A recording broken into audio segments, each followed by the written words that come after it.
Magandang araw po sa inyong lahat. Ito po ang panahon ng totoong laban ng katotohanan at ng kasinungalingan. At kailan po ba nanaig ang kasinungalingan, ang kasamaan sa katotohanan at kabutihan? Finally, umattend na si Sara Duterte sa pinakahuling House hearing at siya ay nanumpana. Pero kung mapapansin ninyo, ang asta po ni Sara Duterte ay talagang bratinela, na akala mo mas magaling pa siya sa lahat ng kongresistang nandoon. May mga salita pa siyang, tinutulungan ko lang kayo. No? Ganun ang isipan ng mga taong akala mo ay perpekto sila, na sila lang ang nakakaalam sa batas. Gusto pang turuan ni Sara Duterte ang mga kongresista tungkol sa batas. Minamaliit niya ang kakayahan ng Kongreso. Samantalang, yung mga ginagawa ng ating mga kongresista ay matagal na pong procedure sa Kongreso. Kaya naman masyadong triggered si Sara Duterte ay mga tauhan niya at siya mismo ang iniimbestigahan. At pagkatapos ng kanyang total meltdown, kung saan rinig na rinig ng milyon-milyon Pilipino dito at sa ibang bansa ang kanyang pagbabanta kay President Bongbong Marcos, sasabihin niya na taken out of context, na wala siyang binabanggit na salitang assassin, hindi na po mananahimik ang taong bayan, lalo na sa mga mamamayan natin na ang gusto lang ay katahimikan. So yung mga people power nila, yung kanilang pag-uudyok na mag-alsa ang taong bayan, hindi po magtatagumpay. Kung mapapansin niyo, sa social media lang po, malakas yung people power na yan. Pero kapag sa totoong people power na, nilalangaw po yung kanilang mga gatherings. Yung sinasabi nilang bantayan, protektahan si Sara Duterte. Poprotektahan mo ang isang self-confessed mastermind sa isang planong pagpatay sa presidente. Nagsalita na ang sambayan ng Pilipino. Yung milyon-milyon na nakasaksi sa meltdown ni Sara Duterte ay hindi po nagkakamali sa pagsasabing we have a very dangerous Vice President at kailangan ng magpatingin sa doktor. Sa totoo lang po, iba na po ang takbo ng isip at ang asta ni Sara Duterte. Kung akala niya yung nagagawa nila sa Davao ay magagawa nila sa buong Pilipinas, nagkakamali po sila. Kaya nga siguro masyado na siyang apektado.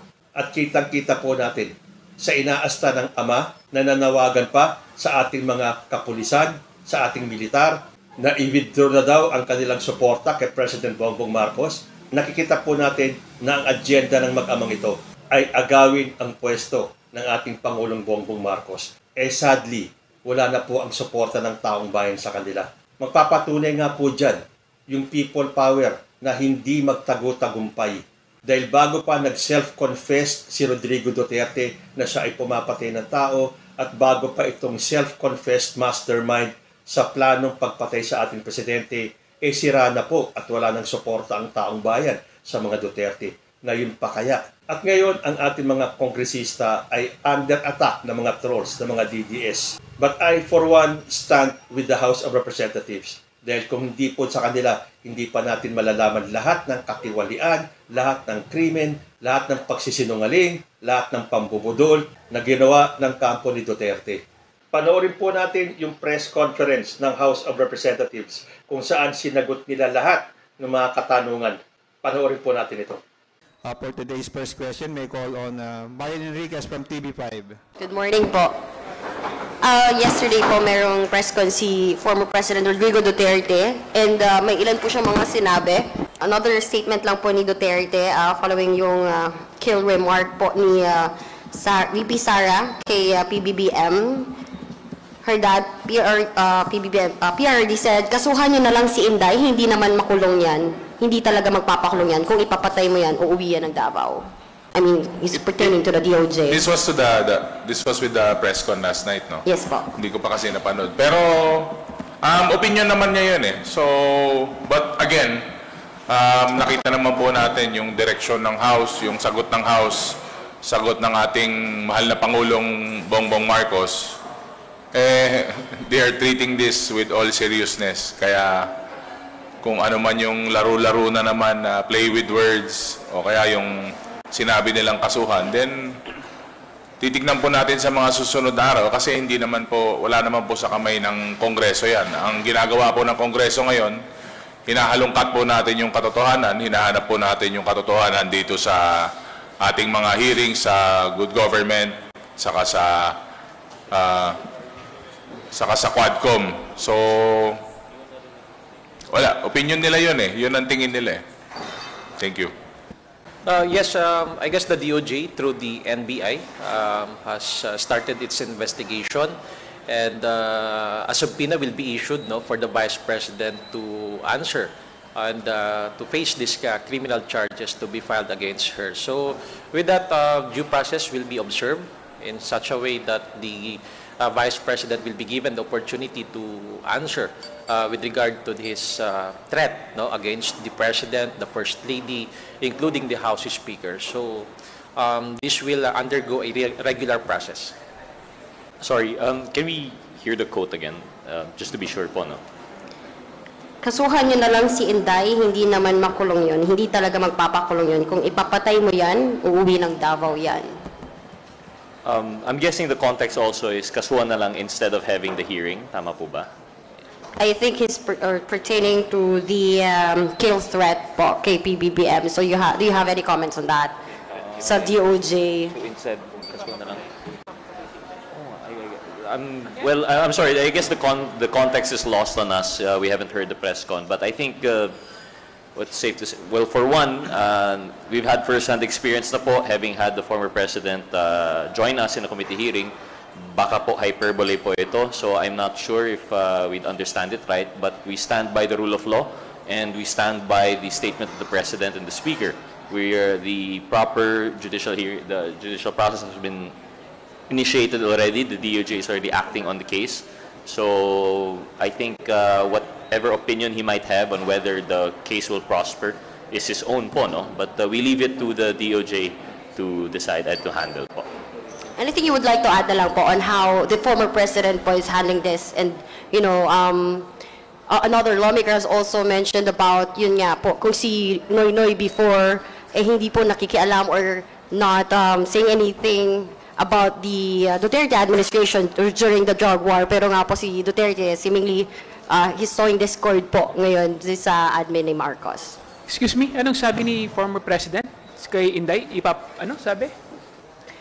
Regarding po dun sa kill threat, kasuhan nyo na lang si Inday, hindi naman makulong yon, hindi talaga magpapakulong yon. Kung ipapatay mo yan, uuwi ng Davao yan. Una sa lahat, hindi po nagpapapatay yung administrasyon natin ngayon. Ang nagpapapatay po, yung ibang administrasyon, pero hindi yung ngayon. Yung previous administration siguro. Pero yung administrasyon ngayon, we follow the rule of law, no? Talagang gusto natin na maayos, tahimik, at meron tayong sinusundan na batas at binibigyan natin ng hustisya, no? Lahat ng lahat ng mga sitwasyon na kung saan kailangan patas, no, ang pagtingin sa batas. Last na lang siguro, based dun sa quote kanina, parang dina-downplay na parang ganito na lang gawin nyo, ganito ganyan. Parang nilalighten lang nila yung seriousness ng mga threat na ginawa. Pero alam naman natin kasing lumang tugtugin na yan. Alam na ng tao yan, sobrang lumang tugtugin na yung style na ganyan. Hindi na gumagana. And just to add, just to be clear, wala hong threat or balak na ipapatay ang ating pong Vice Presidente. Kaya hindi ko din po maintindihan kung bakit nabanggit po yun ni PRRD. Just to be clear lang on that aspect. Let us recognize Gab Lalo from Inquirer Online. Sir, kahapon dun sa hearing ng Good Government, yung mga Special Disbursing Officers ng OVP at DepEd, si Gina Acosta saka si Edward Fajarda, inamin nila na iniwan nila yung confidential funds sa mga security officers, kay Colonel Nolasco at Colonel Lachica, upon the orders of the Vice President, di ba? May possible liability ba to, sir? Or may mga possible na kaso? Kasi we're not familiar kung anong kaso yung specific sa pag-iwan ng pera sa hindi naman disbursing officer. Well, ako, tingin ko may possible na kaso dahil in the first place, sa kanila hinabilin yung pera eh. Tsaka sila yung banded officer.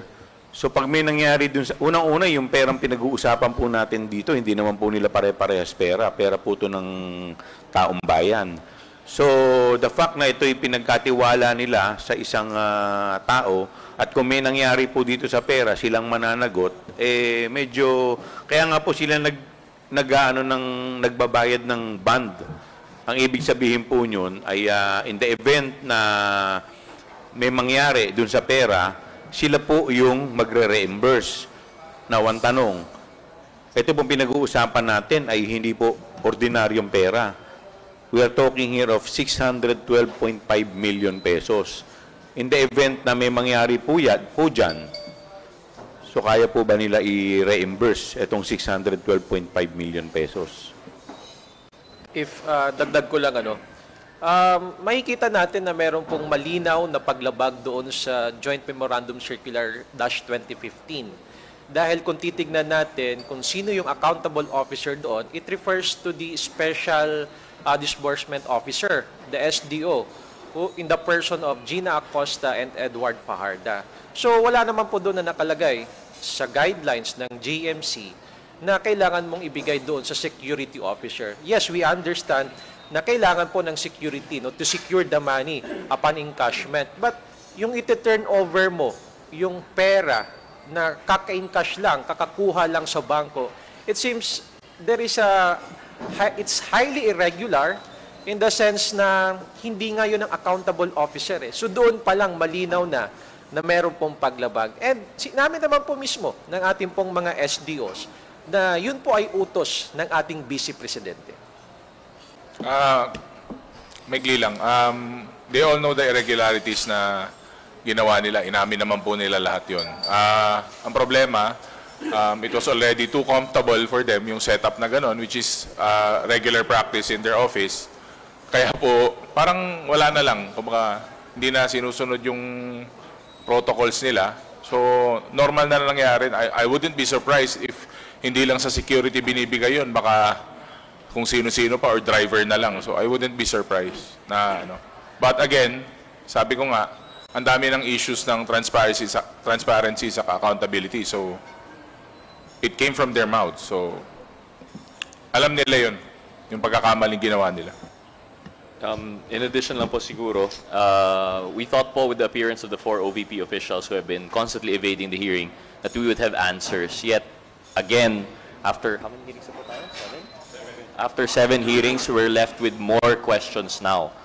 Akala po namin, based on the previous hearings, 2 lang po ang nakakaalam sa kung paano ginamit confidential funds. The head of the agency and the SDO. So in this case, 3 people kasi 2 agencies. Ngunit, with their appearance po, nalaman po natin yung funds ay actually dinelegate pa ng SDO to a security officer who isn't even from that civilian agency. Our understanding is, itong 2 officers that were mentioned are both from the uniformed personnel po, which is separate from the OVP and separate from the DepEd. So doon pa lang po, I believe yung sa testimony ng witness na COA, hindi po yan in line with joint circular. What has been delegated cannot be delegated further. Trabaho po at responsibilidad yon ng SDO. Ngunit pinasa pa po sa security agent, security officer na cannot even account to us now. If you recall, yung bonded officer po dito, yung SDO dapat, siya yung responsible. Ngunit ngayon, they cannot even tell us the smallest details of what we're expecting from the accomplishment reports, liquidation reports. So I think yun yung big takeaway dito. On the question po kung anong liabilities po dito, it would really vary. If we recall, if this is public fund intended for public use, even if assuming po na yung pondo na dinaan para sa confidential funds ay ginamit for public use pa rin, let's say, for example, pero dahil hindi sumunod sa strict procedures, I believe this is technical malversation. But worse, if this was taken for personal gain, if this proven fictitious at erroneous yung ARs to justify the taking of this amount, that could be malversation proper or worse, plunder. Kasi lampas na po ito sa 50 million. So yun po yung nakikita natin dito. Nakita natin na merong pagkukulang, lalong-lalo na yung ating mga disbursing officers. Nakita natin na nagkulang sila sa pag-iingat ng pera ng ating pamahalaan. At sa huli, it is a command responsibility. At talagang nakikita naman natin na lahat sila ay sumusunod lamang sa utos ng ating Vice Presidente. So sa huli, kung may makitang mga paglabag sa batas, kung may makitang kailangang may managot, kailangan akuhin, no, ng ating Vice Presidente ang pananagutan dito sa pagkukulang.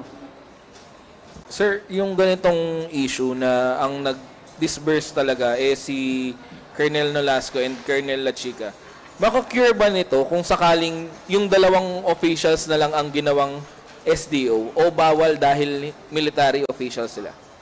Well, for one po, nabanggit naman po ng COA na pwede naman po mag-assign ng other SDOs. It would have cured probably, but the problem is they're still not from that office. I don't think, halimbawa, the agency, yung pondo nakalagay sa OVP, dapat ang SDOs galing po sa OVP eh.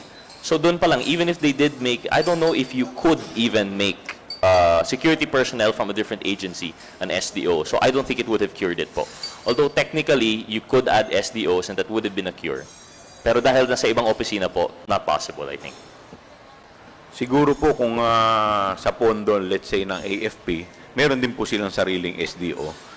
But kagaya nga po ng sinasabi ni Congressman Rhodes, Office of the Vice President. Hindi po sila, in fact, hindi nga sila sumusweldo sa Office of the Vice President. Kaya meron din po talagang problema. In addition lang po, no, aside from that, not only is that they're from the other office, they're from outside of the agency. Sila mismo, iba na po yung mandato ng opisina nila. So how could they be SDOs for a mandate to be executed for the civilian agency? Sir, part ba ito nung mga kinoconsider ng committee as a possible legislation? Kasi ang pinagbabasihan natin ngayon, joint memorandum circular lang eh. Wala pang formal na batas for guidelines on CFN. Ako tingin ko wala naman pong problema eh. Talaga naman dapat SDO ka kung saang ahensya ka nagtatrabaho. Nagkataon lang dito, gano'n naman talaga. Yung binigyan nila ng ginawa nilang SDO, talaga naman pong nagtatrabaho. Just so happen, binigay po nila sa iba. Kaya nga po, isa po sa mga possible na legislation na aming iniisip, dapat nga po talaga yung mga wala naman pong kinalaman sa intelligence gathering ng mga ahensya at departamento, dapat po talaga, we have to limit yung bibigyan natin ng mga confi fund. In addition to that lang po, no, siguro nakita natin, back then siguro sufficient pa yung joint memo circular, joint memorandum circular. Para nakita natin na it's being twisted, yung definitions. Halimbawa, si Mr. Fajarda was insisting na yung pagbigay niya ng pera to the security officer is disbursement, which I think the COA says is not their interpretation at hindi rin. Pero to be fair, I don't think it says in this joint circular kung ano ba talaga yung disbursement. So, in a sense, I think one of the suggestions by the committee, siguro the committee report, is to strengthen the joint memorandum circular. But on our part, I think we might push for legislation on top of that po, no? To really set the bounds and limitations ng mga SDOs natin and siguro stronger penalties for that responsibility. Kasi kahapon may statement yung mga House leaders saying na yung statements ni Vice President Duterte was a clear danger and threat to the country's democracy. Do you agree with this? Tingin nyo may ganong gravity yung mga statements na binitawan ni Vice President? 100%. Definitely, because ang threat po sa ating Pangulo. Ang ating pong Pangulo ang nagre-represent po ng ating bansa. So, siguro sa ibang bansa nga po, baka hindi po, they will not take it lightly. So, definitely, there is a clear and present danger. I would agree po, there is a clear threat. There's a clear danger because there's a clear threat. We've gotten so used po, no, to the statements being watered down by biro lang or hyperbole. Pero in this case, sabi nga po, no joke. So, there is a clear threat on a person who isn't even private, but the head of our country. So this is a threat, direct threat on our democratic institutions. So there is a clear, very clear danger po. Ang ginawa, no, ng ating Vice President ay malinaw na nagdudulot ng gulo at saka pagkawatak-watak, no? Kapag hinayaan natin ang ganitong klaseng pananakot, nagiging banta ito hindi lang sa demokrasya natin, kundi sa katatagan ng ating bansa. Meralis Moras from PTV4, you're recognized. Hi, good morning po. Sir, unahin ko lang po yung about health concerns. Kasi kahapon, yun nga, si Gina Acosta habang tinatanong ni sa hearing kahapon ay bigla na lamang sumama yung pakiramdam at isinugod sa ospital. At alam naman natin si Attorney Zulaika Lopez ay nasa ospital na rin. Una po, Kongs, ano po yung official medical update na kina Gina Acosta at Zulaika Lopez? Kumusta po sila at hanggang kailan kaya sila sa Veterans Hospital? May update po ba sa atin? At ano lang din po, isunod ko na rin po, ano pong masasabi nyo dito sa mga tauhan, mga opisyal ng OVP na biglang nagkakaroon ng problema sa kalusugan sa gitna ng pagdinig? Doon po kay Attorney Zulaika Lopez, kung hindi po ako nagkakamali, ang kanyang diagnosis is acute stress. Ano yan? Ano yan? Disorder. So, parang binibigyan siya ng ilang araw para makapagpahinga. Until such time siguro. Anyway, yung contempt naman ay in-extend po namin until Saturday, or that is 5 days, no? So insofar naman as si Ma'am Gina Acosta, wala pa kaming report, pero nung nandoon nga po sa committee hearing, pinatawag po natin ng ating in-house medical doctor, at nung binipi po siya, parang nag-shoot up yung yung blood pressure ng 150/100. Kaya po minabuti na dalhin siya sa malapit na ospital, which is dito nga po sa Veterans. Pero ano pong masasabi natin dito nga sa mga ganito nga nangyayari sa specifically sa good government hearing na may mga resource person na nagkakaroon ng can we say na biglaan ba itong mga health concerns po na ito?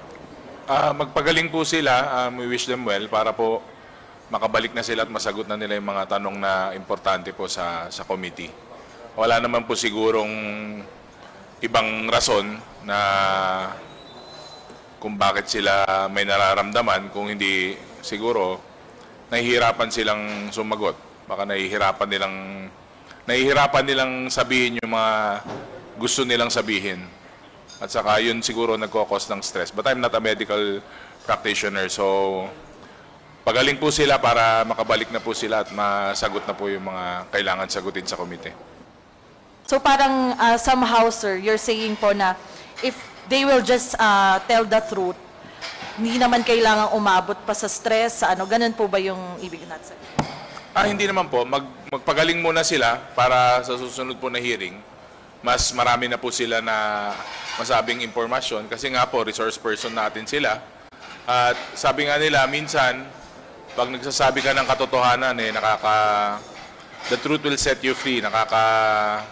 Nakakagaang po ng pakiramdam ang pagsasabi ng katotohanan. Naalala nyo po nung nag-affidavit po si Ginang Royina Garma, ibang-iba po yung pagsasalita niya pagkatapos niyang sabihin yung totoo. Mas relax, mas diretso siya sumagot. Makikita mo po talaga yung diferensya. Tama yun, para mas mabilis nating matapos itong committee hearings. In fact, sabi ho ng aming chairman, siguro may isa o dalawa pa pong mga committee hearings.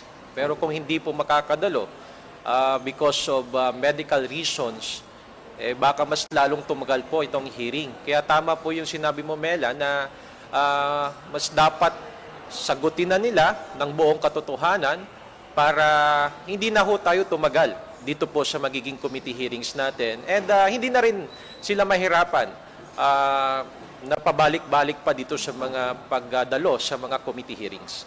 In addition to that, kung mapapansin po ninyo nung tinatanong si Ma'am Gina Acosta ni Congresswoman Jinky Luistro, parang nahihirapan po siyang sumagot eh. In fact, there were 2 instances yata na halos maluha-luha po siya. So, it's either hindi po niya alam yung talagang kanyang responsibilidad as SDO at doon lamang niya nare-realize na may mali sa kanyang nagawa, or meron po siyang pinagtatakpan na katotohanan na hindi po niya masabi-sabi. Kasi kung makikita po ninyo siya noon, ang sinasabi niya ay basta't binigay lang niya yung pera at hindi na po niya alam kung ano po ang nangyari. Pero kung titingnan po natin yung history ni Miss Gina Acosta, since the time na nasa Davao pa po sila o sa LGU, siya na po ang SDO. So parang hindi naman po yata kapani-paniwala na yung 100 milyon, mahigit 100 milyon ay ibibigay mo na lamang, ikaw yung banded official at alam mo na meron kang responsibilidad, eh biglang hindi mo na alam. Na nakakatanggal ng sakit yung pagsasabi ng totoo.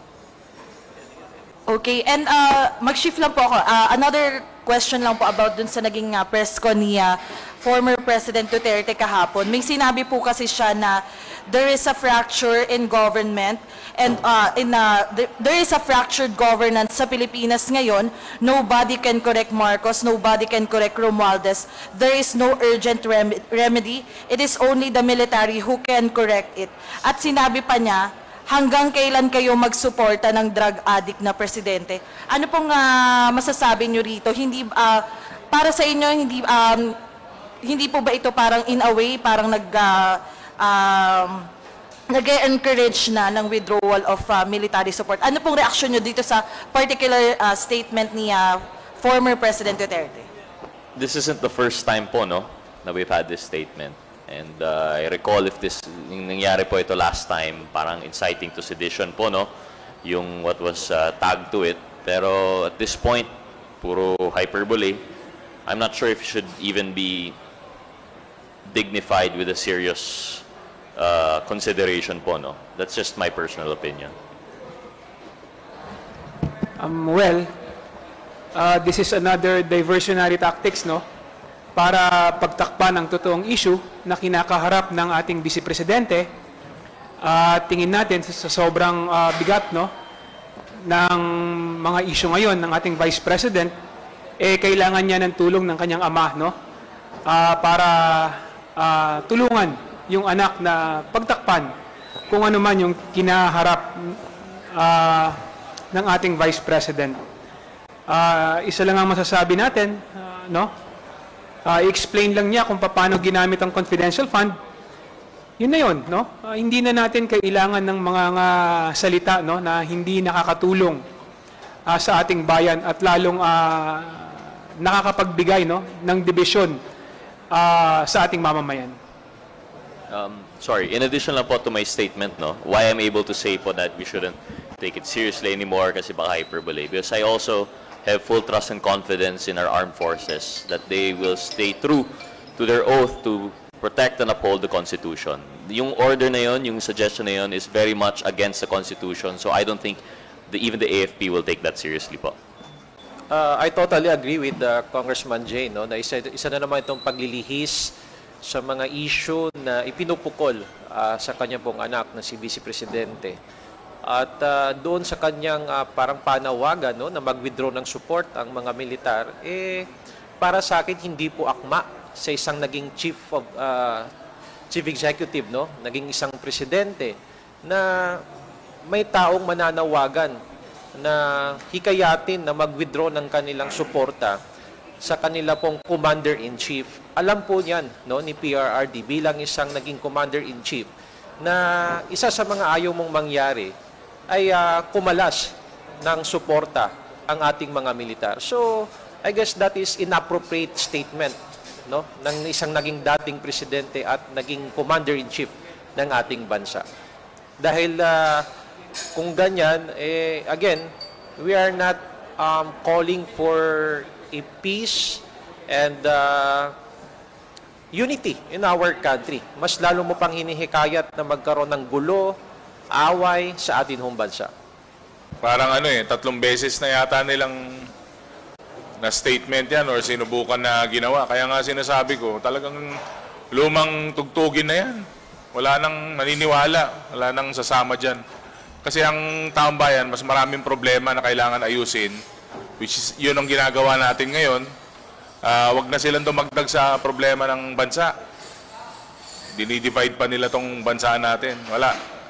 Lumang tugtugin na yan, wala na nakikinig. Sorry, connected pa rin po. Nabanggit nyo rin po yung kay Vice President Duterte.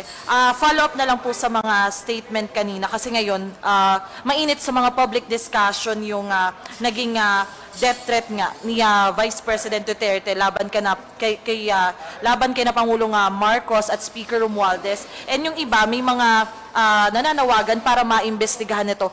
Para sa inyo, is it best po na maimbestigahan? At saan po kaya particularly nakikita nyong best na maimbestigahan yung mga ganitong pahayag nga, yung mga naging pahayag ni Vice President Duterte? Tingin ko yung NBI po, yung national government ay gumalaw na. In fact, nag-issue na ng subpoena ang NBI para po makuha ang panig ng ating Vice Presidente. So makikita naman po natin yung mga on the national level po, yung mga national agency na concerning natutugon po dito sa isyong to ay nandiyan na po at gumagalaw na po. In addition, nakita naman natin yung professionalism ng Armed Forces of the Philippines at talagang nakikita rin natin na gusto rin malaman ng Armed Forces kung ano yung katotohanan, lalong-lalo na sa confidential fund. At sa ngayon nga, dininay ng ating armed forces na nakatanggap sila ng confidential fund sa Office of the Vice President. May I call on Bibi Engulia from ABS-CBN2. You may proceed with your question, ma'am. Follow-up lang dun sa question ni Mela on the medical update sa medical status nitong mga dinala po sa VMMC. Kong Chua, baka lang po meron ng report sa inyo. For example, today, kamusta na po sila?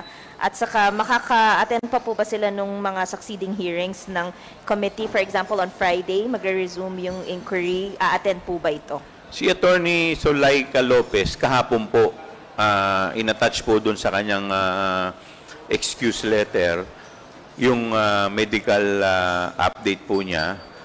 Kaya nga po, in-extend na lang po namin yung kanyang contempt for another 5 days. So para at least nandoon naman siya sa veterans, makapagpahinga siya, ma-examine siya thoroughly. Insofar as si Miss Gina Acosta, dahil kahapon pa lang po nangyari, wala pa po tayong nakukuhang report galing po sa kanyang sa kanila pong panig. Hopefully by Friday makarating po siya dahil yung in-issue po namin hindi po namin nilift yung kanilang contempt and arrest order. Ito po ay for law lang. Ibig sabihin temporary lamang pong pinayagan sila until Friday na hindi po sila madampot at ma-subject sa arrest. So sa Friday po, si Lopez makaka-attend na. And ito pong condition ni Acosta is not life-threatening naman? Hopefully po makarating dahil nakita naman po ninyo kahapon. We've been very fair naman po sa mga resource person natin. In fact, nabigyan pa sila ng forlo sa kanilang contempt and arrest order. So, kung magiging cooperative lamang po sila, sa tingin ko wala naman po talaga magiging problema sa committee. Yesterday, sa mga speeches po doon sa plenary, there was doon sa binitawang mga pahayag ni Vice President Duterte, sinasabi, gross abuse of power, betrayal of the office she holds. We must act now. The House must take immediate action. Some people are viewing this as parang laying the ground for impeachment. Ano po ang masasabi ninyo dito? Normal po siguro na reaction ng House members yon under the leadership of Speaker Martin. Siyempre po, kami po yung direktang binibira din nila sa House of Representatives. So, kaya kami nandito dahil pinagtatanggol po namin tong bahay namin, tong House of Representatives. So, yung mga salita, yung mga nilabas na speech ni Speaker, siyempre nakaka-boost din po ng moral namin yon. Kasi ang nangyayari po after our hearings, bibirahin po kami niyan ng yung mga keyboard yung mga trolls nila. Pero nakaka-boost po ng moral kasi pinakita lang po na the House must take action and the House is taking action right now. At ang number one na ginagawa po namin, yung is in aid of legislation, which is yan po ang bread and butter ng House of Representatives aside po sa paggawa ng batas. So lahat po ng ginagawa namin at gagawin, matagal na po namin inumpisan. Wala pa pong Quadcom, nag-umpisa na po sa mga hearings para mailabas po yung mga katiwalian na yan. Kung ano man yung dapat na gawin o syempre yung sa executive side, hindi naman namin control yun eh. Ang nagagawa po namin is yung trabaho namin, which is yun yung ginagawa namin. Yun po ibig sabihin nung pag-take po ng action. And what we are doing now is already taking action, and it is a call to action. For me, I share and join the sentiments expressed by our colleagues yesterday in the plenary session. Bilang isang miyembro po ng House of Representatives, hindi naman natin gugustuhin na yung ating leader through the House Speaker ay pagbabantaan po ang kanyang buhay. Remember, yung official po na nagpahayag ng actual death threats is the second highest public official of the land. And the threat was directed to the President, the First Lady, as well as the House Speaker. So, alangan naman hindi ho kami mag-react doon sa naging pahayag, no? Pagbabanta na po yun sa buhay. And yung mga ganun po, wala hong puwang yun sa ating pamahalaan. Remember, we are public officials. Paano tayo titiwalaan ng tao kung tayo mismo walang pakundangan na magbibigay ng mga death threats? Remember, Vice President po siya. And isa po siyang abogada. Alam niya po yung mga consequences. When we utter the speeches and the statements, dapat naman yung akma sa ating pong posisyon. So, again, this is to share the sentiments of the House leaders who expressed their support to this administration, to our House Speaker, dahil hindi na po ito biro. Isa na po itong malaking banta sa ating demokrasya, sa ating pong kapayapaan. In addition lang, no, nakita naman natin, no, kung gaano kasipag magtrabaho ang ating speaker. Nakita naman natin kung gaano kasipag magtrabaho ang Kongreso ngayon. Meron tayong Quadcom na nagtatrabaho kahit na break. Ngayon, sinimulan na yung Quintacom, no? At dire-diretso yung ating mga committee hearing sa pagbabalangkas ng batas. Pagdating naman ng weekend, nakikita naman natin, umiikot ang mga representante natin, sumasali sa BPSF, no? At nagbibigay ng suporta, tulong sa ating mamamayan. At kaya nga, pag natatawa nga kami, pag sinasabi na ang pasok namin mula Monday to Wednesday or Thursday, no? Pero ang hindi nakikita, kaming mga representante, umuwi rin kami sa aming mga distrito.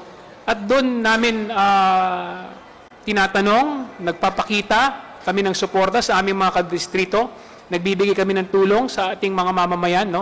So, dito nakikita yung liderato ng ating napakasipag, no? At pinakamagaling, no, na speaker na si Speaker Martin Romualdez. So, nakakalungkot na merong mga ganitong klaseng pagbabanta, nakakalungkot na meron ganitong klaseng pag-threat, sa buhay ng ating presidente, sa buhay ng ating First Lady, sa buhay ng ating speaker. So, natural lamang na ang Kongreso ay magsasama-sama upang ikondena yung ganitong klaseng mga gawain. Just to clarify my question, Kong, given the statements po na ni VP, kino-contemplate na po ba yung impeachment complaint dito sa lower house? Sa ngayon, wala pa naman po kaming napag-uusapan tungkol dyan.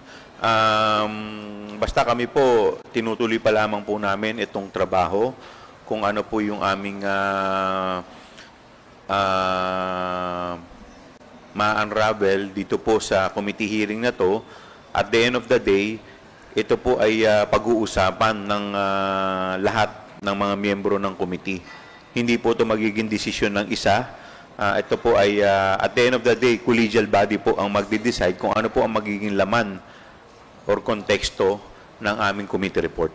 And to add lang, ang goal po namin talaga dito sa Committee on Good Government saka sa Quad, syempre ang goal namin, matapos na yung hearings saka investigation para yung mga policy recommendations, yung mga bagong batas, saka yung mga amendments at yung mga possible po na findings natin, mai-submit po sa mga kaukulang ahensya. Yun po ang number 1 talaga na priority ng committees, mga nasabi.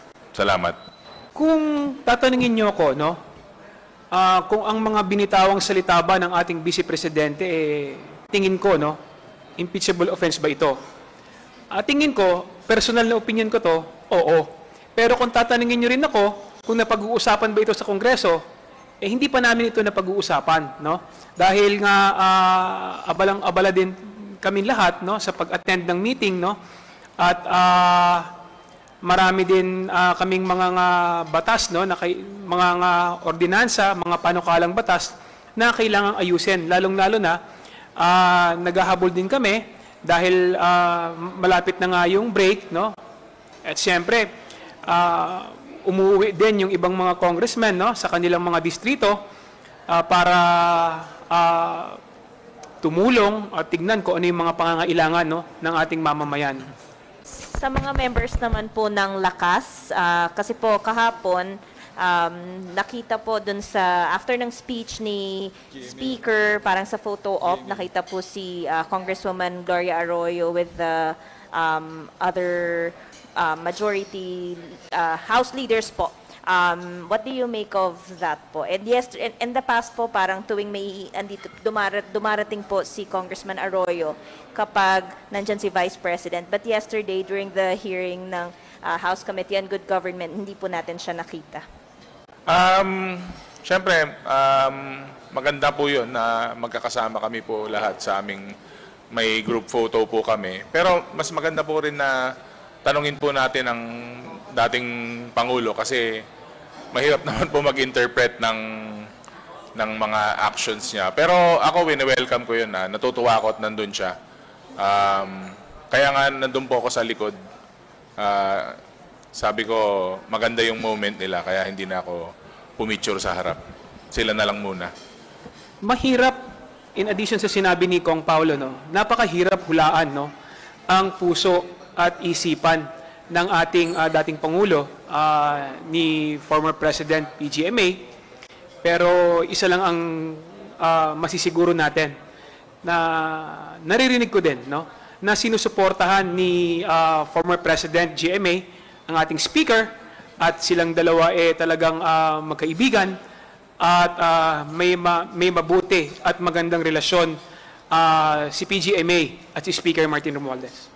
Bilang bagong miyembro po ng Lakas, malaking bagay po yan dahil si PGMA naman po ay isa sa mga haligi ng Lakas. At talagang maganda po na makita po yung mga haligi ng Lakas na nagkakaisa at nagsasama, lalong-lalo na po sa mga ganitong klaseng panahon kung saan may threat po ang ating institusyon, ang Kongreso, at may threat po ang ating bansa. We will now give the floor to Jonathan Andal from GMA7 to ask his questions. Good morning po. To Congressman Chua. Sir, hanggang Sabado pa yung contempt order ni Attorney Lopez. Hindi na po ba ipapalipat ng komite si Attorney Lopez sa correctional? Hanggang kailan po siya sa veterans? Ibabalik pa po ba siya rito sa House Detention Center? Sa ngayon, call po kasi yan ng Sergeant at Arms dahil depende nga kasi sa medical condition ni Attorney Lopez. Kaya mahirap naman po na ipilit natin na ilipat siya sa ibang prison facility na wala naman pong o hindi naman po equipped para tignan yung kanyang medical condition. So, can you assure po na kasi yung kinakatakot niya na baka malipat sa correctional, may bibigay po ba kayo ng assurance na no, hindi ka na namin ililipat sa correctional? Sa ngayon, wala naman pong pinag-uusapan na mailipat siya agad. Thank you, sir. Kay Congressman Kong Hoon, kahapon sabi ni Gina Acosta, may mga piatos sa Davao. May lumutang na po bang Mary Grace piatos? May mga surrender feelers na po ba? May magkiklaim po ba ng 1 million peso reward? Well, kung meron niyang Mary Grace Piatos, no? Sana lumapit na siya at kinuha niya na yung 1 million, no? Ng alok ng mga kasamahan ko sa komite, no? Pero hanggang ngayon, wala pang lumilitaw, wala pang lumalabas na tao na nagngangalang Mary Grace Piatos, at patuloy kaming nananawagan kung meron talagang Mary Grace Piatos na pangalan, mas mabuti na humarap na siya para makuha niya yung kanyang pabuya. Pero habang tumatagal, no, habang tumatagal ang araw, lalo natin nakikita na ang katauhan ni Mary Grace Piatos katang-isip lamang, no? Pero ipapacheck niyo po ba sa Davao yung mga piatos doon kung meron nga? Well, nagkaroon na ng kautusan ng committee sa pangunguna ni Chairman Joel Chua na pinapacheck na sa PSA kung talagang may katauhan nga na Mary Grace Piatos, no? At saka alam ko hiniling na rin yung tulong ng NBI din kung talagang ito ba ay totoong tao. Wala pang feedback sa PSA at saka sa NBI So malalaman natin ito sa mga susunod na hearing. Pero 'di ba?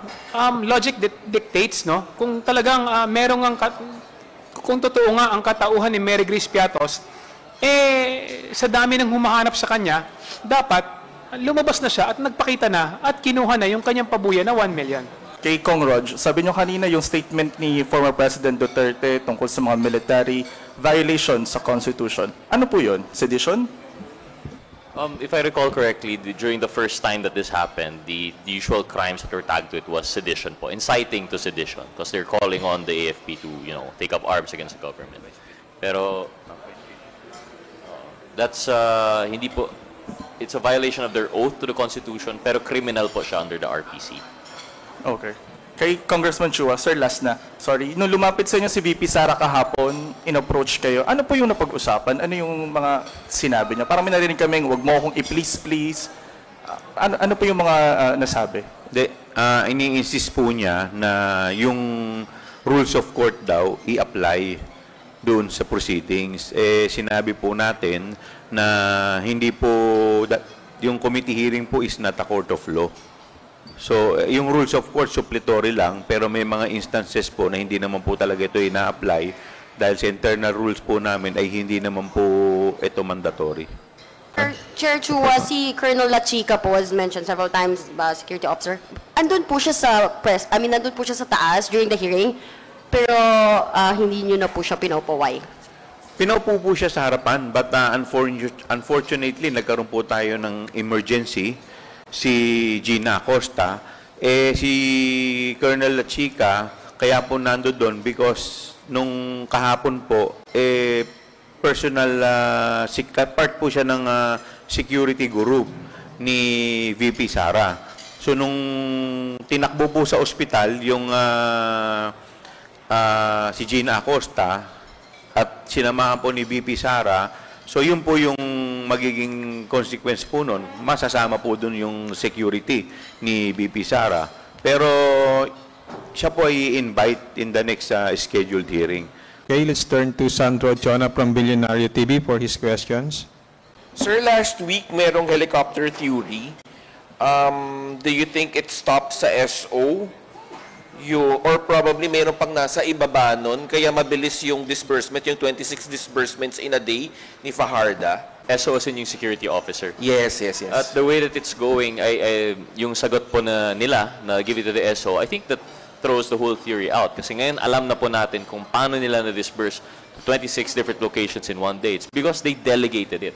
So I wouldn't be surprised if the SDO has already delegated to the security officer, then probably the security officer delegated also further down to his subordinates. And yun na po mismo yung nag-deal. So that would explain how nagawa yung ARs na yun, but it still doesn't cure po in the fact na hindi po dapat yun na-delegate.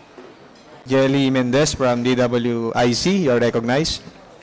Sir, yung sa pagbibigay po ng furlough sa 4 na opisyal, possible din po na ibigay din to kay Attorney Zulaika? Well, depende yan sa mangyayari sa Friday at kung a-attend po siya ng committee hearing. Pero kumpiyansa po tayo na hindi ito magagamit para lumabas sila ng bansa. Hindi naman po siguro. Ito naman ay nag-commit naman po sila nung binigyan po namin sila. We have to remember na under oath din po sila noon. Kagabi po, sinabi po ni Antipolo Representative Romeo Acop na isuspend yung hearing, yung bago po matapos, hanggang Friday po. Tuloy pa rin po ba yung susunod na hearing sa Friday or hindi na? Sa Friday po, yung next scheduled hearing. From Ed Galvez of FEBC Radio. Sir, balikan na natin yung hearing kahapon sa Quad, ay sa Good Government.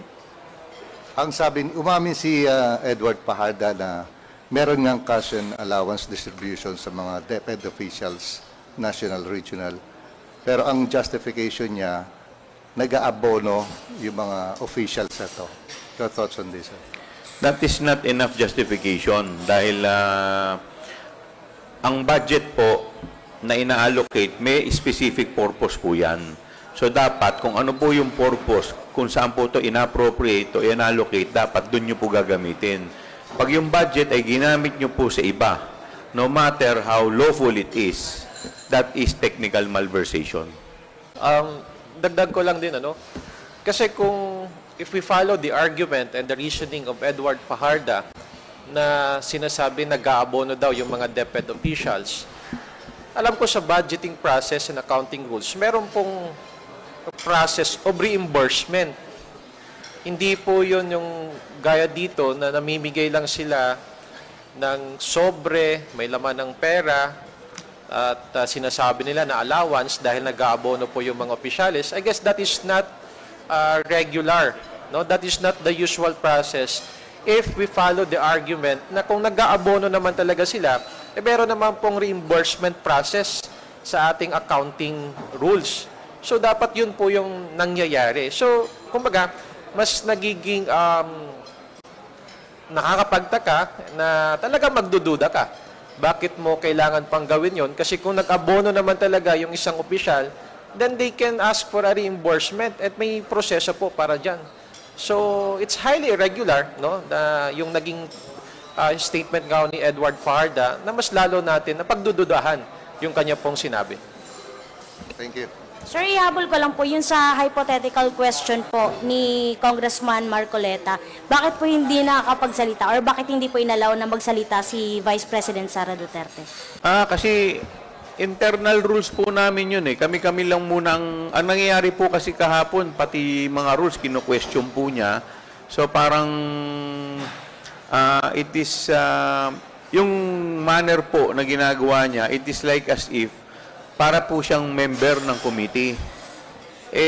Hindi naman po dapat ganun. Dapat kami po ang nagtatanong sa kanya, hindi naman po yung siya ang nagtatanong sa amin. Sir, ito ba yung, naniniwala po ba kayo na ito yung dahilan kung bakit nag-adjourn din po agad si VP Sara?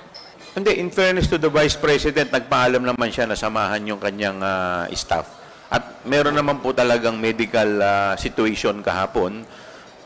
Tinawag natin yung ating medical doctor to check the Miss Gina Acosta at based nga po dun sa kanyang blood pressure, nag 150 over 100. Kaya in-advise kami nung kanyang nung doktor na magkaroon ng further examination kay Miss Gina Acosta. Ayan, matapos po natin mapanood ang press conference ng House of Representatives, ano po ang masasabi ninyo? Comment lang po down below at pagbabalik ang usapang Tito Manny. Diyos ti Agnina.